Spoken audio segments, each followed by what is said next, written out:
आज समग्र भारतवर्ष एवं आम ओडावासी एक गर्व और गौरवर दिन कारण आज आम समग्र विश्वर कोटि कोटि लोक सहयोग माध्यम ऐक्य भावना को जागृत करुचु।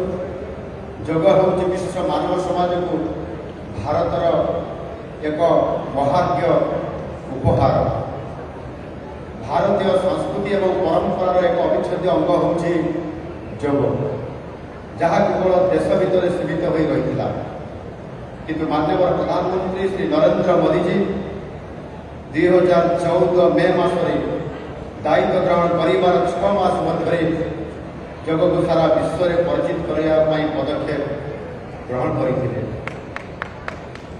फल 2014 डिसेम्बर 11 तारीख में जातिसंघ प्रतिवर्ष जो 21 तारीख को अंतर्जातीय योग दिवस भाव पालन करने प्रस्ताव मिलित जातिसंघ में पारित करते। आज पृथ्वीर प्राय सब देश में लोके आग्रह और उत्साह सहित यह पालन कर। माननीय प्रधानमंत्री कहते जे योग हूँ भारतर सफ्ट वेयर। यह मानसिक चापर मुक्ति नकारात्मकतार सृजनशीलता पर्यंत एक मार्ग यह प्रदान कर दूरदृष्टि जो योग एक विश्वस्तरीय आंदोलन में आज परिणत हो पारी। योग केवल एक व्यायाम कि योग को किसी आसन मध्य सीमित रखा उचित नुहे। शारीरिक व्यायाम ठार यार स्थान बहुत उच्च।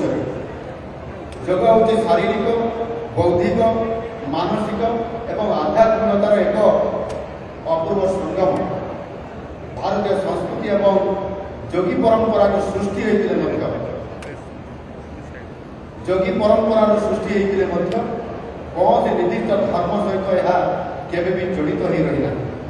शरीर आत्मा एवं चिंतन शक्ति को उद्भूत करुवा योग आज जाति धर्म वर्ण निर्विशेष समस्त द्वारा यह सब देश सब स्थान में आज आदृत हो पारे। चलित वर्ष पालन होता अंतर्जातीय योग दिवस शीर्षक हो एक पृथ्वी एक स्वास्थ्य योग। एक पृथ्वी एक स्वास्थ्य योग जहाँ व्यक्तिगत कल्याण और पृथ्वीर स्वास्थ्य मध्य यह गभीर संपर्क को उजागर कर रखा। दर्शा जाऊे कि प्राचीन योग अभ्यास केवल शरीर मन को पोषण करे नहीं बरं प्रकृति एवं समस्त जीवजंतु को सम्मान देउतबा एक सौहार्दपूर्ण जीवन शैली को योग पहुँचाई।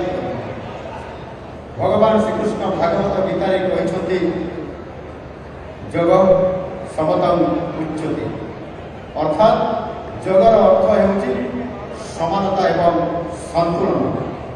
शरीर मन भितर उचित समन्वय रक्षा करी मानव को सुस्थ और निरोग रखार महत्वपूर्ण भूमिका ग्रहण करता है। तेणु समस्ते योग को भविष्य अंग भाव ग्रहण कर जीवन चर्चा सामिल करने उचित।